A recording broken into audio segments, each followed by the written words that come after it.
Cop tries to frame black woman unaware. She's the one who oversees his department.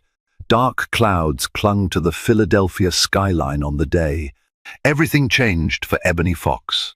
She was used to storms, injustice, corruption, and all the secrets swirling beneath the surface of her beloved city.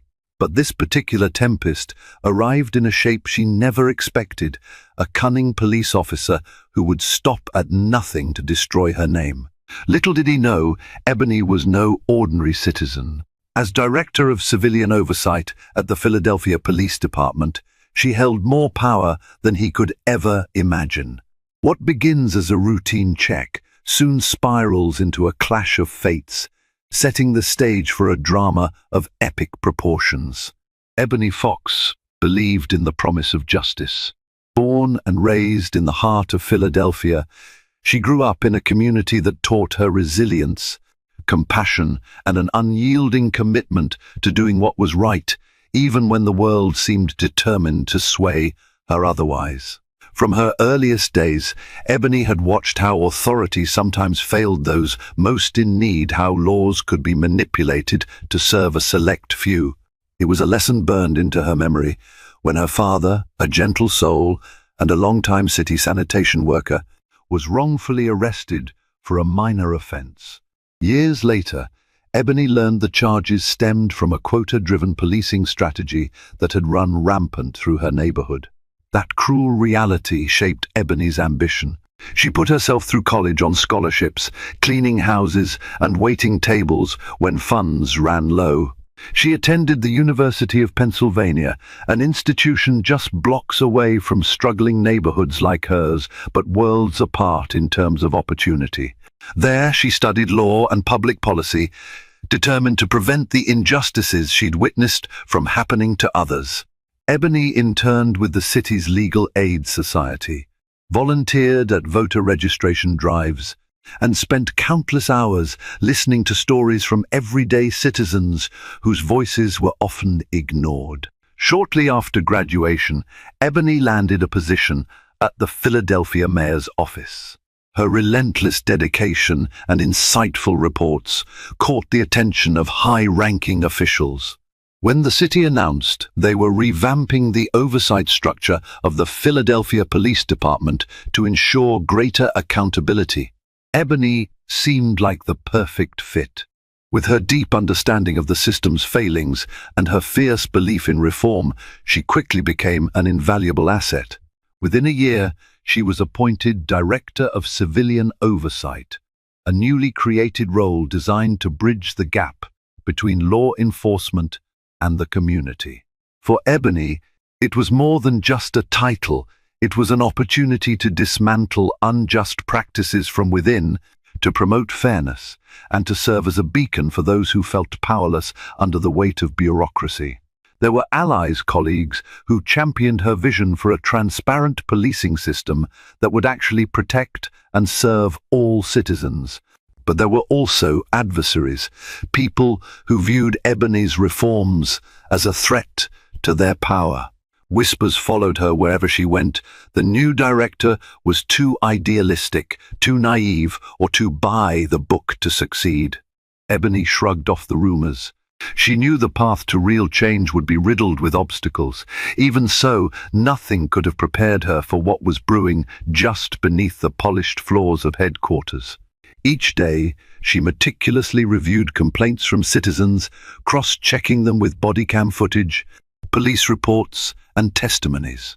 In closed-door meetings, she pressed for stricter guidelines to prevent biased policing. She advocated for mental health resources for officers and demanded that data on stops and arrests be transparent to the public.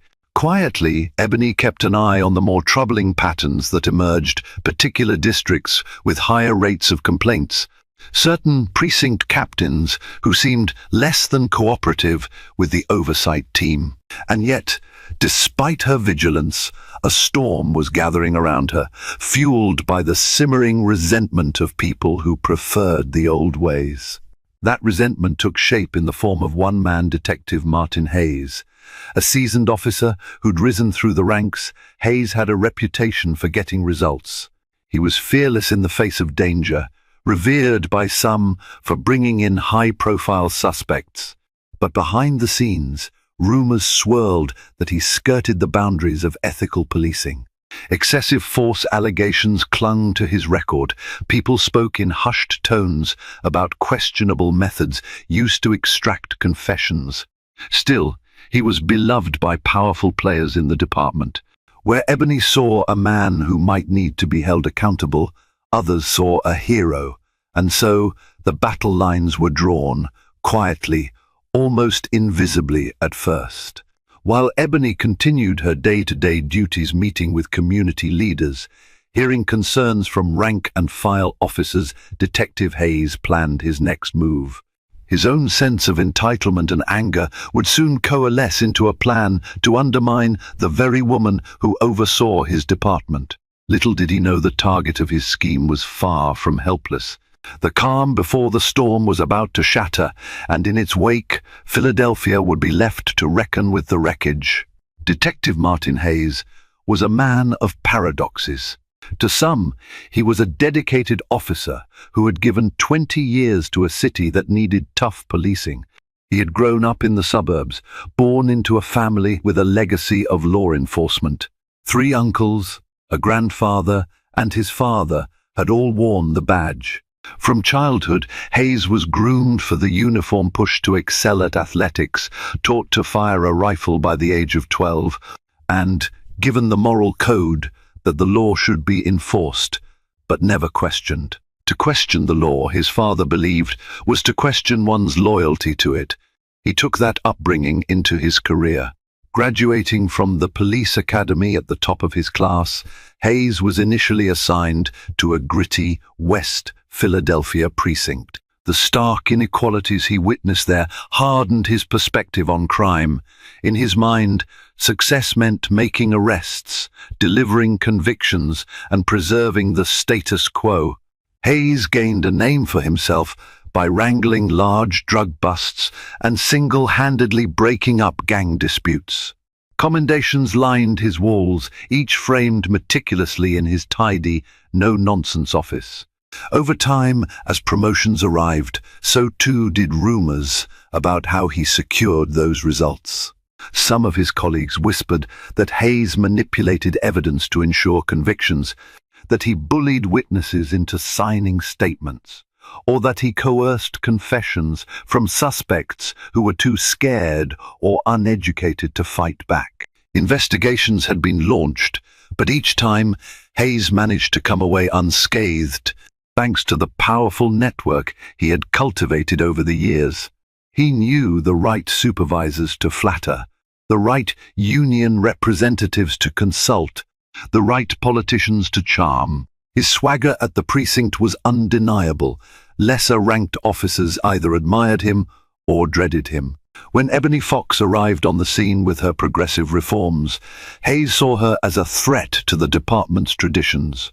He bristled at the idea of body cameras, of mandatory desk duty for officers facing complaints, or of transparency that might tie the hands of law enforcement.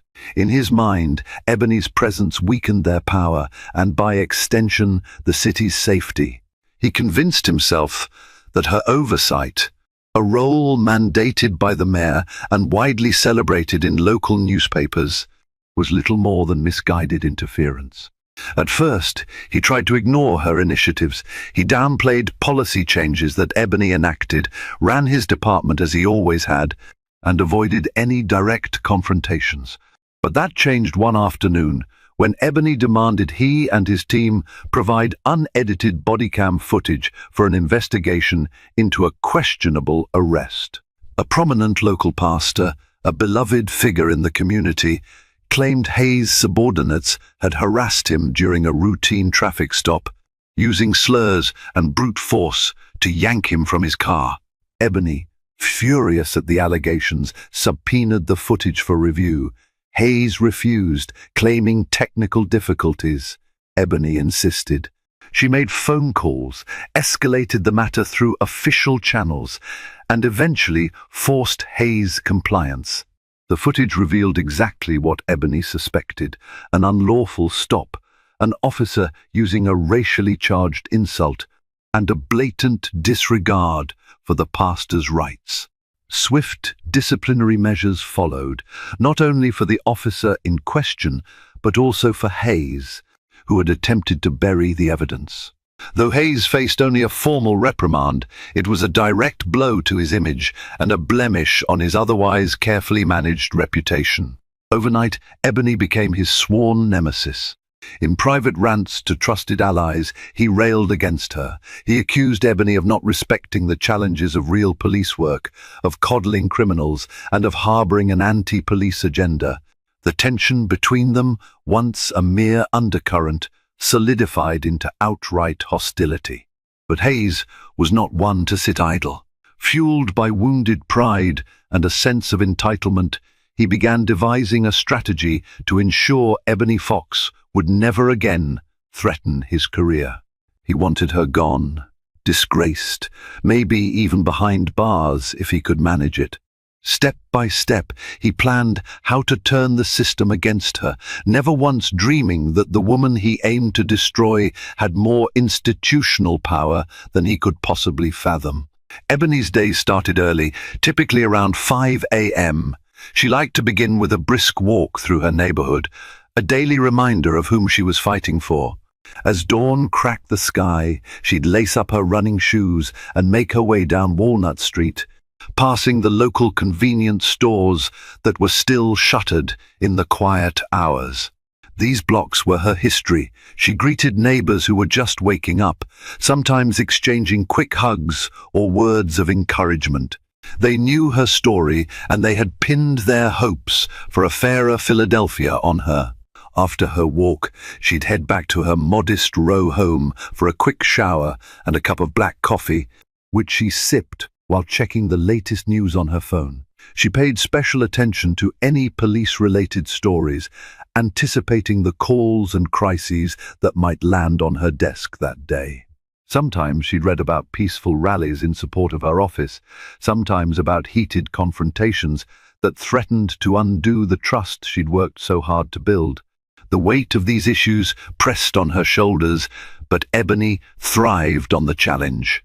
She believed wholeheartedly that real change was possible if she kept pushing forward. Around 7:30 a.m., Ebony would arrive at her downtown office in City Hall, a lofty, ornate building whose marble floors echoed with the footsteps of officials, interns, and concerned citizens navigating its corridors. Her staff greeted her with warm smiles, all of them inspired by her dedication. She typically scheduled an 8 a.m. briefing to go over new complaints filed overnight, urgent letters from community groups, and any policy updates she was championing. She made it her mission to hear from everyone's secretaries, analysts, legal aides, and the newly formed Committee of Community Representatives who served as her extended ears on the ground. Mid-mornings found her in painstaking review sessions, poring over police documents, analyzing footage, and crafting recommendations. The job demanded an unrelenting examination of the department's dealings. If Ebony noticed anomalies like spikes in excessive force, claims tied to a particular precinct, she'd prepare an immediate inquiry. She wasn't afraid to pick up the phone and call station commanders directly, pushing them for explanations. This direct approach sometimes led to friction, but Ebony found that many rank-and-file officers secretly respected her thoroughness. Quite a few were tired of seeing the department's reputation tarnished by a handful of bad actors. By noon, Ebony would either grab a quick lunch at the sandwich cart outside, or sometimes skip lunch entirely if the day was especially hectic. Staffers often had to coax her to eat, reminding her that her health was vital if she hoped to maintain her relentless schedule. Afternoons typically involved community outreach meetings, where Ebony listened to the grievances and ideas of local leaders, pastors, youth organizers, business owners, people who had a profound understanding of day-to-day life on Philadelphia's streets. It was the kind of work that demanded an emotional investment. Ebony sometimes cried in private after hearing personal stories of police brutality or discrimination, but she never allowed herself to be paralyzed by anger or sadness. Instead, she channeled those emotions into systemic solutions, making sure her oversight office developed clear policy recommendations that wouldn't just sit on a shelf. Implementation was her favorite word, one she repeated in almost every meeting. We can't just talk about change. We have to implement it. Late evenings were spent drafting memos, reviewing data, and prepping her staff for the next day's challenges. More often than not, she'd go home with a briefcase stuffed with documents. It was a grueling routine, but Ebony's passion fueled her. People were counting on her to protect their civil rights. She was determined not to let them down. All the while, she remained only vaguely aware of the deepening hostility in certain corners of the police department. She had her suspicions about officers who disliked her demands for transparency. Still, Ebony rarely had time to dwell on personal vendettas. She saw her role as bigger than any single feud. But the feud, unbeknownst to her, was about to land on her doorstep, and in the most unexpected, dangerous way imaginable. Detective Hayes watched Ebony from a distance, quietly, methodically, like a hunter studying his prey. Though they rarely crossed paths in person, he heard enough in the halls of his precinct to paint a picture of a woman who was determined to tear down what he considered the old guard. Every newly proposed regulation, every disciplinary action triggered by Ebony's office, felt to Hayes like a personal affront, especially after his reprimand in the pastor's case. Bitterness gnawed at him. He began to do his own research on Ebony. He wanted every detail, her background, her family, her daily routines.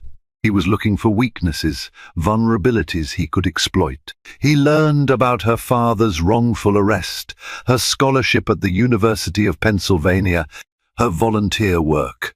At first, nothing stood out as a glaring scandal. But a detective of Hayes's caliber wouldn't let that deter him. He decided that if no skeletons existed, perhaps he could fabricate one. His first step was a small yet crucial act of infiltration. Through an acquaintance in the records department, someone who owed Hayes a favor, he gained discreet access to Ebony's records. Medical, financial, even her parking tickets. He found almost nothing incriminating, a testament to Ebony's squeaky clean life. But he took notes, stored them in a private folder labeled Project Eclipse.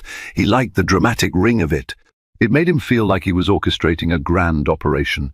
Next, he began to foster relationships with certain unscrupulous individuals who might be willing to collaborate on a smear campaign. He reached out to ex-informants, to small-time criminals who had once benefited from his leniency. He even considered leaning on a local journalist, someone known for sensational reporting. Carefully, he tested the waters, planting seeds of doubt about Ebony's integrity. She's too good to be true. What if she's on the take? Or I've heard rumors she's involved in hush money deals. Hayes found, much to his satisfaction, that rumors tended to multiply like weeds once planted. Yet, he craved more solid ground. He needed evidence, manufactured or otherwise, that could stick. A scorned ex-boyfriend would have been ideal, but Ebony's past relationships were short-lived and non-dramatic. The closest Hayes came was learning about a man named Marcus who had once worked alongside Ebony at the Legal Aid Society. The relationship had ended amicably, leaving no bitterness to exploit. Then an unexpected opportunity arose. One of Hayes' confidential informants, a small-time drug dealer named Rico, found himself in a bind. He had been caught in a sting that threatened to land him a lengthy prison sentence. Rico begged Hayes for help, offering to do whatever it took to avoid jail time. In that moment, the puzzle pieces clicked in Hayes' mind. He would use Rico to manufacture an incident, tying Ebony to illegal activities. He might plant drugs in Ebony's car or pay someone to claim they had seen Ebony dealing in illicit substances. The exact details were still fuzzy, but the wheels were in motion. Hayes promised Rico reduced charges if he cooperated.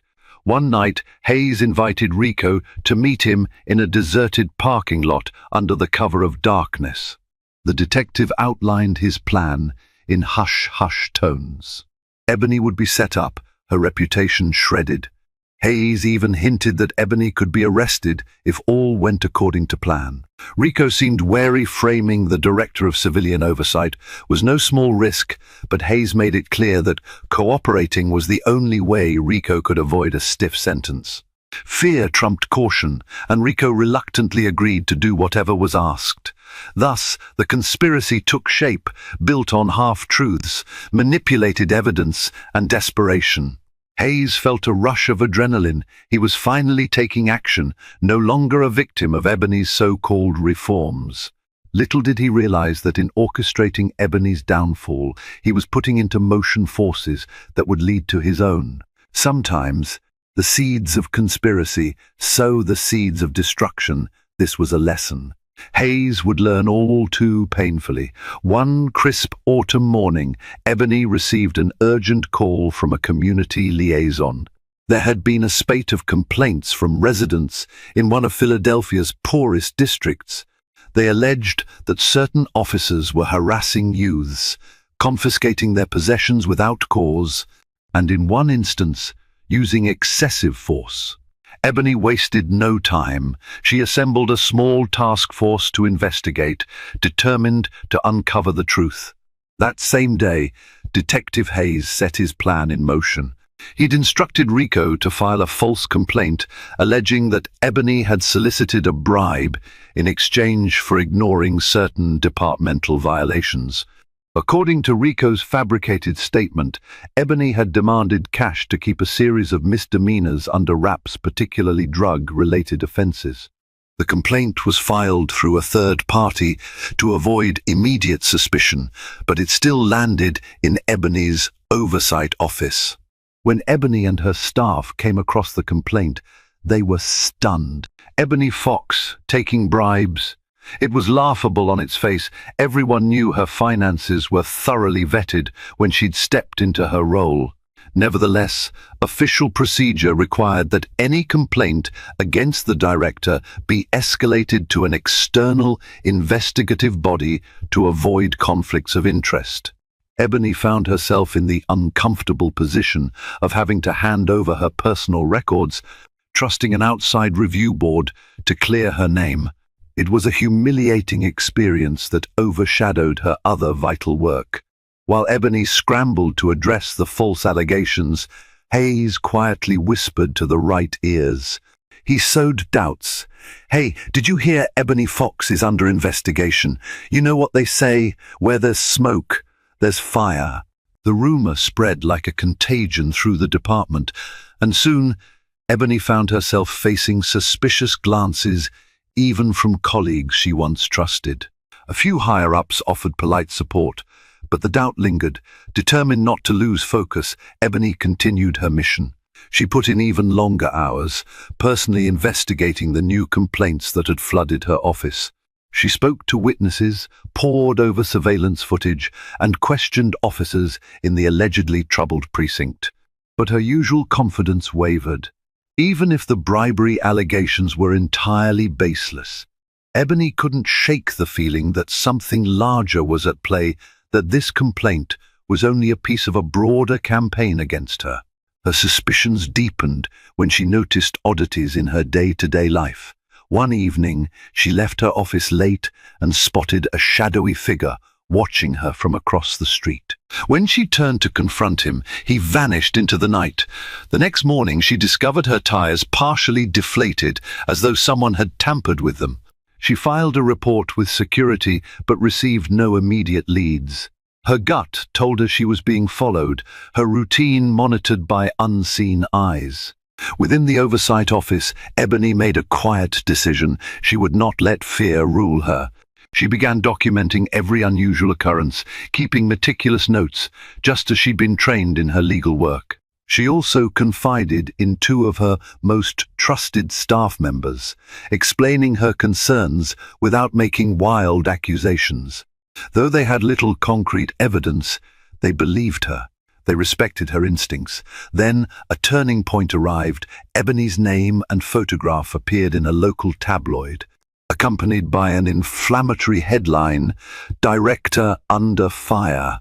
Corruption Claims Rock City Hall." The article cited anonymous departmental sources who claimed that Ebony was under active investigation for bribery and misconduct. The blow to her reputation was immediate and severe. Community trust in Ebony wavered, and even supportive city officials began urging her to temporarily step aside for the sake of optics. But Ebony refused. Stepping down, even temporarily, would only validate the lies. She'd fought too hard, sacrificed too much, to allow herself to be scapegoated. With renewed determination, she vowed to unmask the people behind these slanderous claims, never suspecting that the very detective sworn to uphold the law was orchestrating the entire smear campaign. In the midst of the swirling accusations, Ebony found solace in her family, a support system that had witnessed her evolution from a determined child to a formidable public servant. Most evenings, she visited her aging father, Samuel Fox, who lived in a modest apartment complex near her old neighborhood. Once a week, she cooked him dinner, drawing on recipes her mother had handed down before passing away a decade earlier. Over steaming plates of soul food, father and daughter shared stories, jokes, and advice, trying to forget, if only for a moment, the mounting tensions in Ebony's life. Samuel understood all too well the weight of false accusations. The memory of his own wrongful arrest decades earlier still haunted him. He often reminded Ebony, "They can accuse you of anything, but the truth always outlasts a lie." He urged her to remain steadfast, confident that her innocence would eventually prevail. Ebony nodded, absorbing his words like a lifeline, yet she couldn't deny the gnawing fear inside her. What if this conspiracy went deeper than she imagined? What if the smear campaign spiraled into something more dangerous?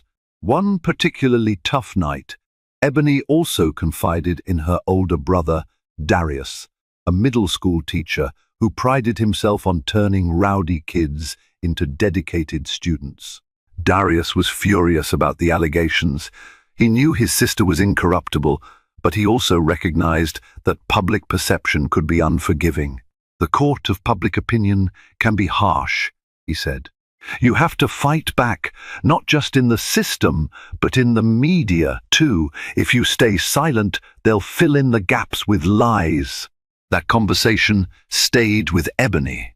She decided to reach out to a local news station, one with a reputation for balanced reporting, to share her side of the story.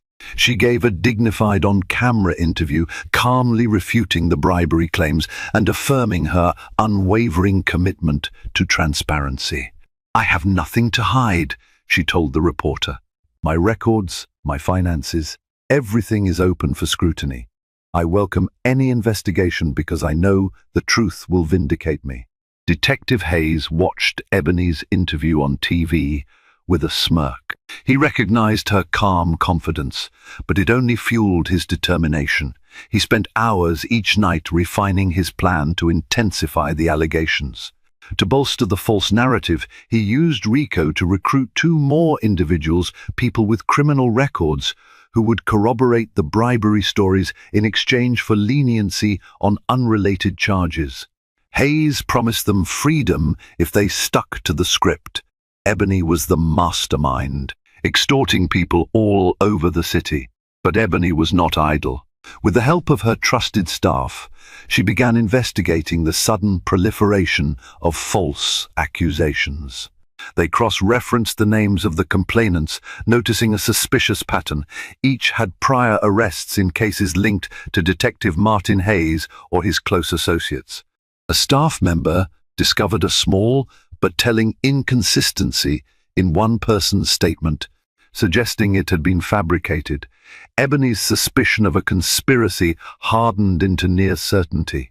She also contacted Internal Affairs, urging them to examine the possibility of corruption within the department. Though Ebony was usually the one doing the oversight, she recognized that certain matters needed an impartial investigative unit. Internal Affairs took her request seriously. After all, Ebony's position carried weight in City Hall. Yet, Ebony hesitated to publicly accuse Hayes by name, lacking direct proof of his involvement. She feared that prematurely naming him would backfire, undermining her credibility.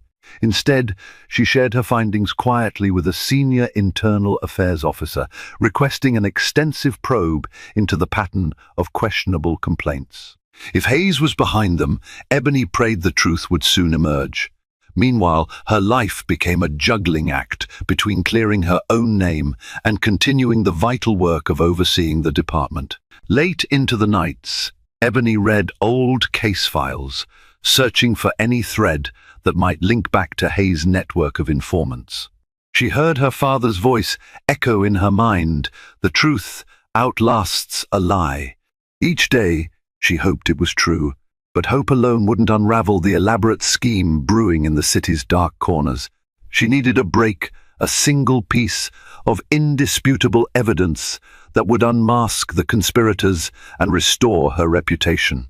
As the shadows lengthened, Ebony wondered what new trials lay ahead, oblivious to how rapidly events were converging toward an explosive climax. Internal Affairs had initiated a quiet investigation, but Ebony feared it wouldn't move fast enough to stop the onslaught of fabricated complaints. Every day, fresh accusations seemed to surface, each more outlandish than the last. Some claimed Ebony was part of an organized crime ring. Others insisted she had used city funds for personal gain. The stories ranged from absurd to borderline plausible, but each chipped away at Ebony's public standing. Amid the chaos, an unexpected ally stepped forward, Sergeant Naomi Brooks. A dedicated officer with a sterling reputation, Sergeant Brooks had recently transferred to a precinct known for high tensions. Rumor had it she'd clashed with Detective Hayes in the past, though the details were scarce. Brooks requested a confidential meeting with Ebony, insisting they speak in a secure location away from prying eyes. They chose a small cafe on the outskirts of town, one rarely frequented by police personnel. Over coffee, Brooks leaned in and whispered, "I don't trust Hayes. I think he's behind these lies about you." She explained that she had overheard suspicious conversations among a few officers close to Hayes, conversations hinting at manufactured evidence, coerced statements, and efforts to take down Ebony Fox. Ebony's pulse quickened. She'd had her suspicions, but hearing it from someone within the department validated her fears. "Do you have proof?" Ebony asked, her voice subdued, trying to mask her urgency. Brooks shook her head. "Not yet. But I'm willing to help you find it." She handed Ebony a small notebook filled with cryptic notes, dates, times, partial quotes she'd overheard. It wasn't conclusive, but it was a lead.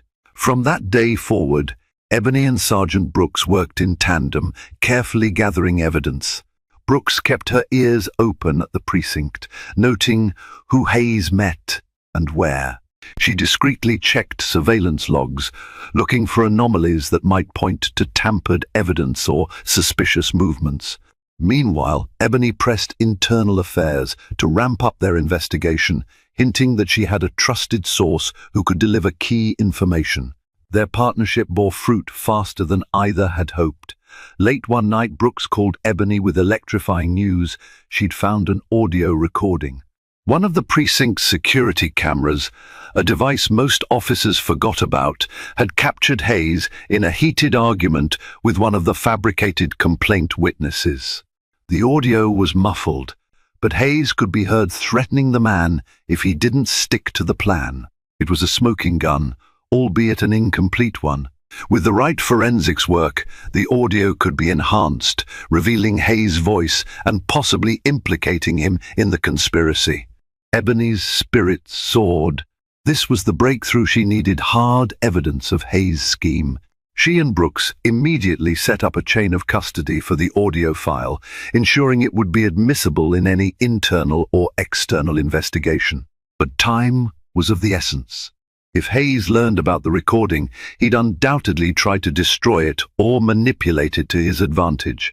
In the days that followed, Brooks arranged for a specialized audio technician in the department, someone above reproach, to discreetly enhance the file.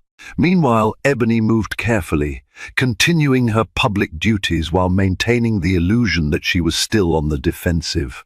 This dance between playing victim in the public sphere and methodically building her case behind the scenes demanded every ounce of her composure.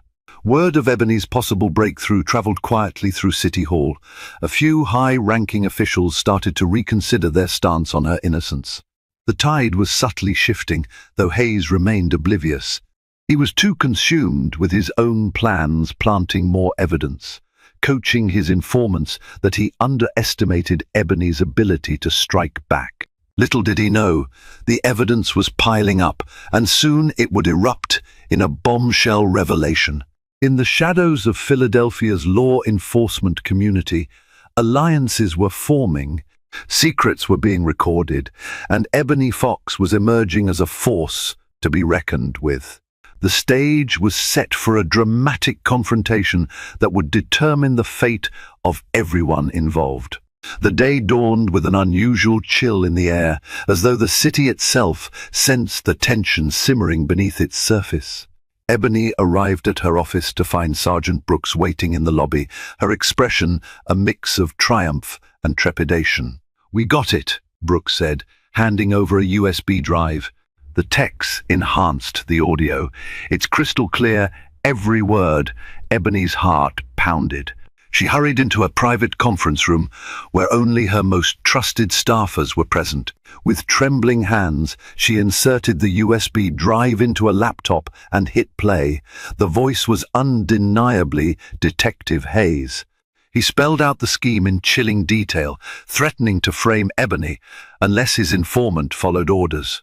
He even mentioned specific sums of money and the false statements that would be used to tarnish Ebony's reputation. Toward the end of the recording, Hayes sneered, "Once we bury her, we can go back to real policing." Outrage and relief warred within Ebony. This was the smoking gun, the proof she needed to clear her name and expose Hayes. But she also felt a wave of sorrow. So many resources, so much time had been wasted on one man's vindictive plot. The brunt of it fell on a black woman who had dared to challenge a corrupt status quo. After listening to the recording twice, Ebony faced her team. "We must act fast. If Hayes catches wind of this, he'll destroy any remaining evidence. Let's contact Internal Affairs immediately, and I'll also notify the mayor's office. This is too big to handle quietly." Her voice trembled, but resolve shone in her eyes.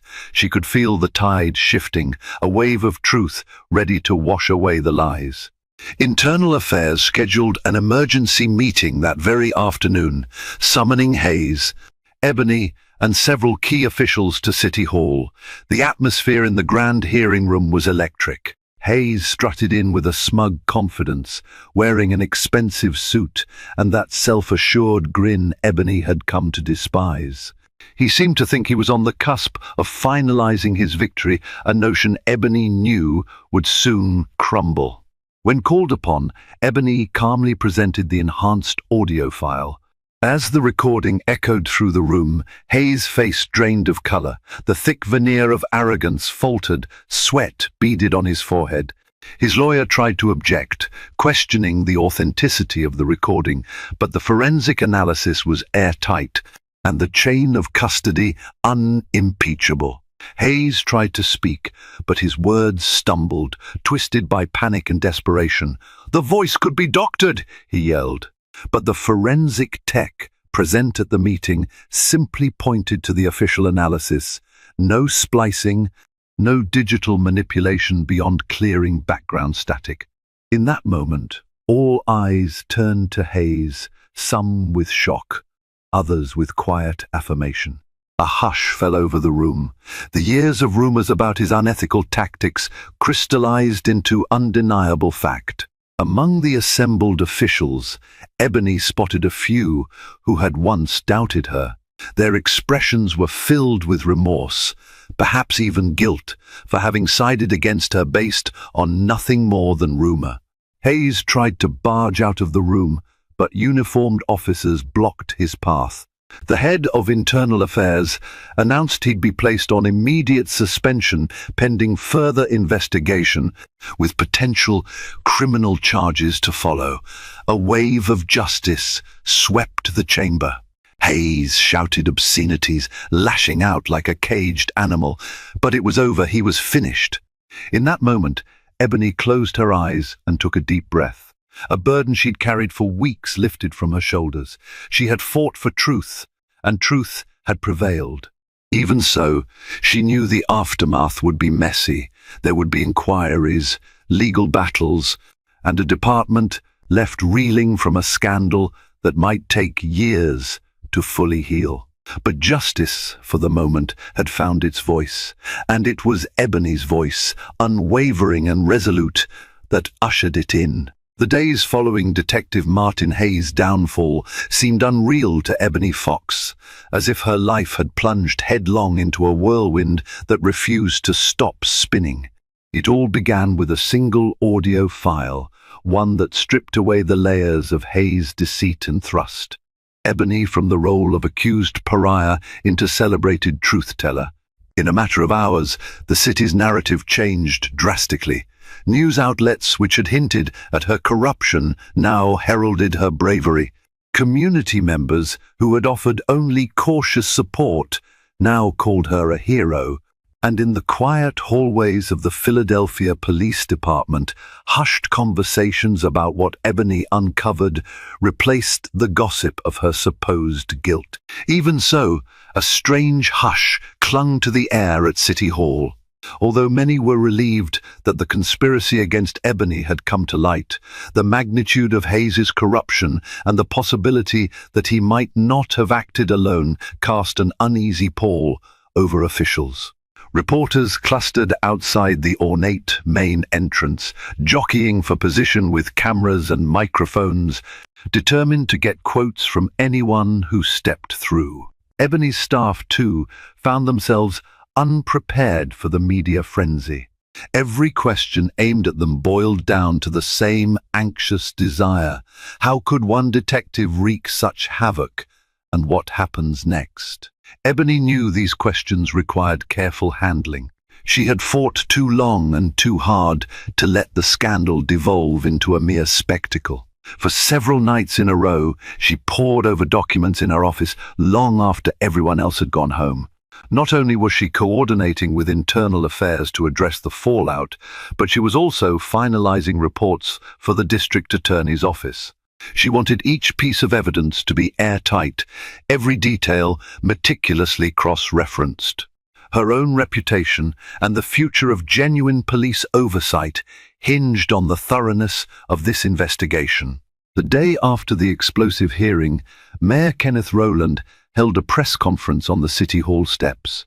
By his side, Ebony stood with a composed posture that belied the emotional storm inside her. Cameras flashed, capturing every shift of expression. The mayor's voice echoed across the Marble Plaza as he announced, "Effective immediately, Detective Martin Hayes has been placed under suspension pending an extensive criminal investigation. We owe it to the citizens of Philadelphia to ensure that those who enforce our laws are held to the highest ethical standards. And I want to commend Miss Ebony Fox for her unwavering commitment to justice." Publicly, Ebony remained calm, gracious, even as she thanked the mayor. Inside, her thoughts churned. How many more officers might be involved? How many other corners of the system might be infested with this brand of corruption?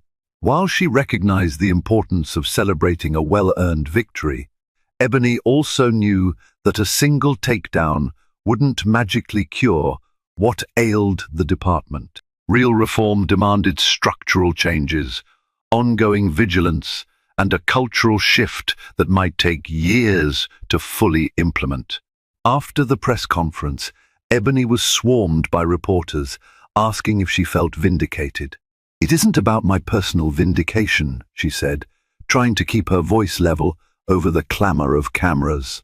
"It's about ensuring that the people of this city can trust their law enforcement. That trust was damaged by Detective Hayes, but we have a duty to rebuild it, starting now." Later that afternoon, Ebony found a moment of refuge in her office. She closed the door against the din of ringing phones and muffled voices. Staring at the plaque on her desk, an award she'd received for community service years ago, she reflected on how swiftly public perception could change. Only a week ago, she was treated like a criminal by many of the same outlets that now lauded her as the city's moral compass. The dissonance unsettled her. It underscored how fragile reputations were and how precarious the fight for integrity remained. The Internal Affairs Unit wasted no time launching a deeper probe. Within 48 hours, they had confiscated Hayes' computer, phone records, and any files linked to his past investigations. Early reports suggested that he might have coerced or manipulated testimony in multiple other cases, staining what once appeared to be a stellar arrest record. Those revelations led to urgent meetings with the district attorney's office, which quickly prepared charges against Hayes for conspiracy, evidence tampering, witness intimidation, and perjury. The laundry list of potential offences seemed endless, each count more damning than the last. The shockwaves extended beyond the police department. Community leaders, some of whom had felt dismissed or even antagonized by law enforcement, now took a renewed interest in Ebony's oversight mission. Pastors, non-profit directors, and activists reached out, offering to collaborate on new community-driven initiatives. Ebony saw the moment as an opportunity to forge stronger bonds between the public and the department she was determined to reform. Though she was heartened by the outpouring of support, a quiet voice in her mind remained cautious. Real trust, she knew, would only come with proof that the system was changing. While Ebony pushed forward, Detective Hayes faced his own reckoning. Freed on bail while awaiting his trial, he discovered how quickly former allies could vanish.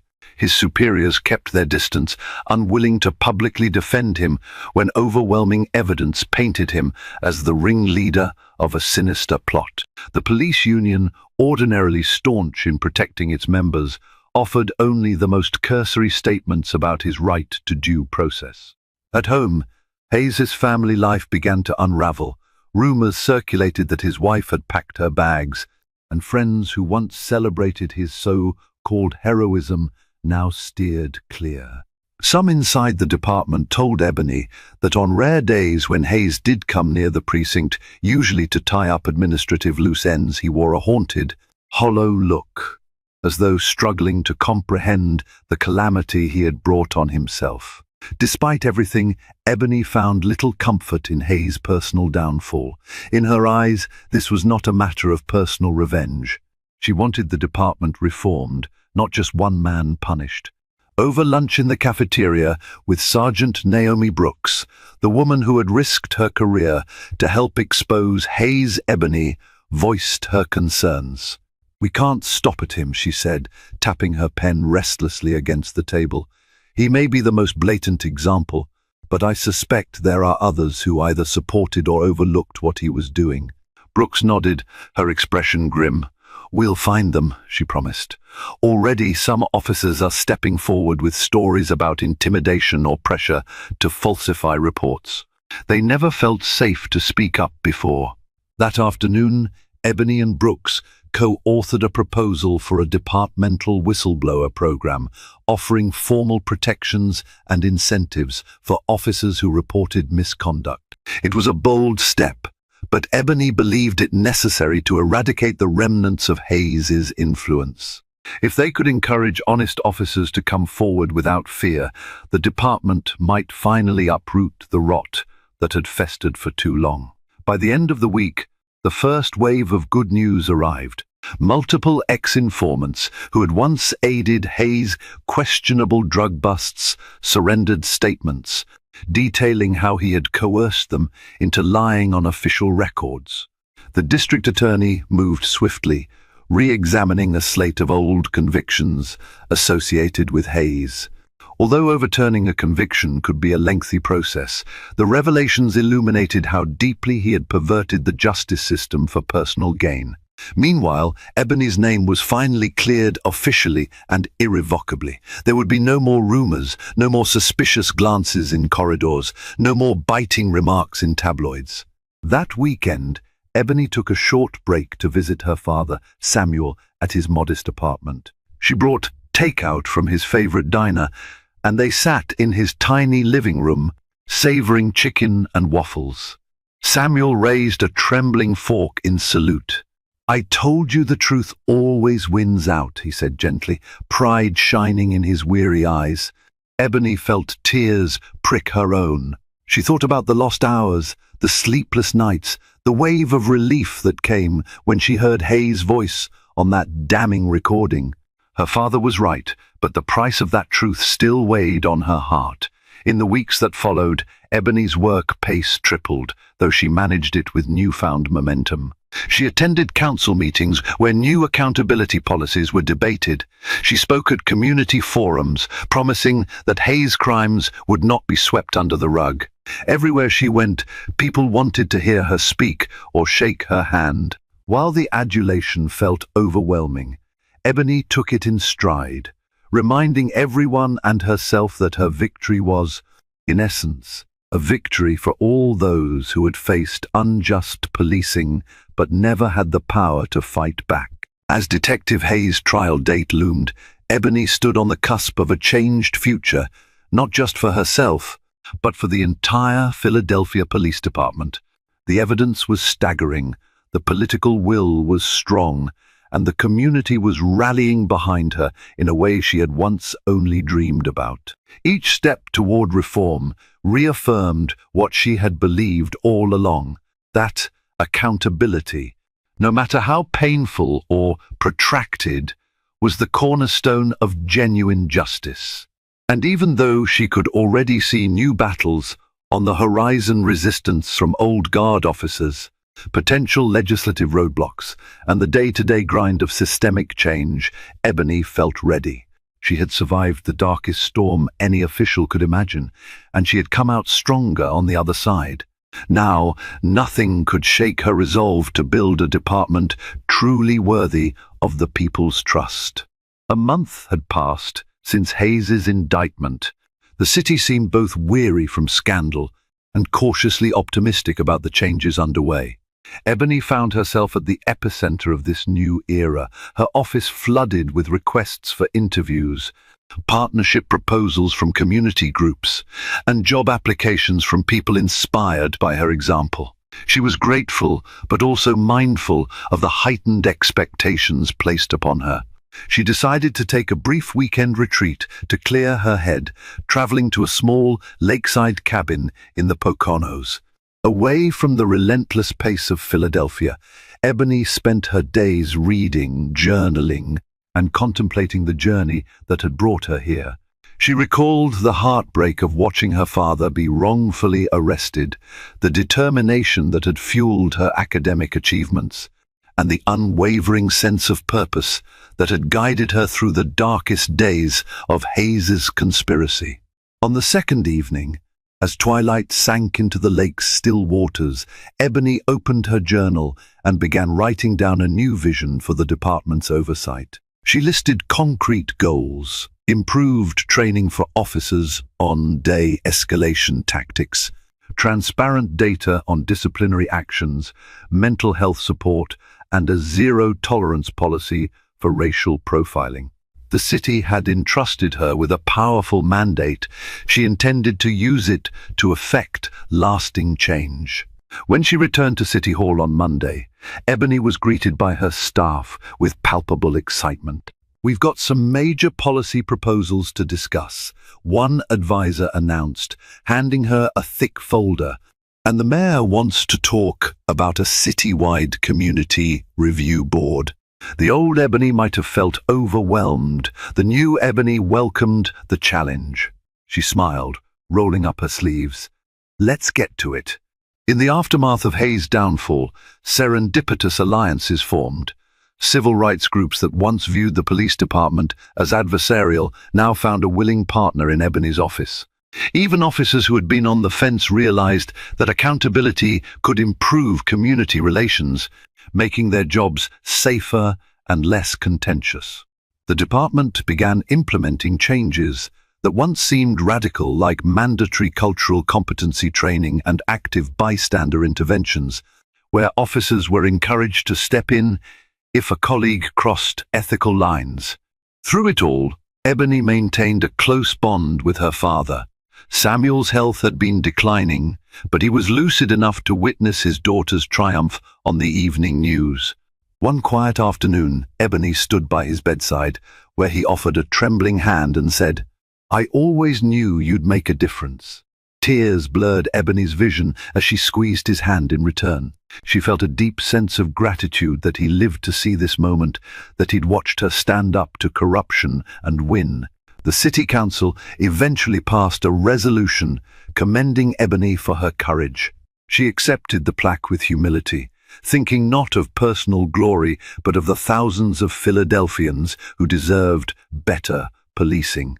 In her acceptance speech, she mentioned the name of her father, Samuel Fox, citing his unjust experience as a turning point in her life. She also mentioned the real name of the department she worked tirelessly to improve, the Philadelphia Police Department. The moment felt surreal, but it was also a testament to how far she'd come. Detective Hayes, meanwhile, awaited trial. Rumor had it he was trying to negotiate a plea deal, offering to expose other corrupt practices in exchange for a lighter sentence. Ebony didn't relish the idea of hearing more about his misdeeds, but she understood it might help root out deeper issues in the department. If his downfall could serve a greater purpose, so be it. Karma had hit him hard, and the city was better for it.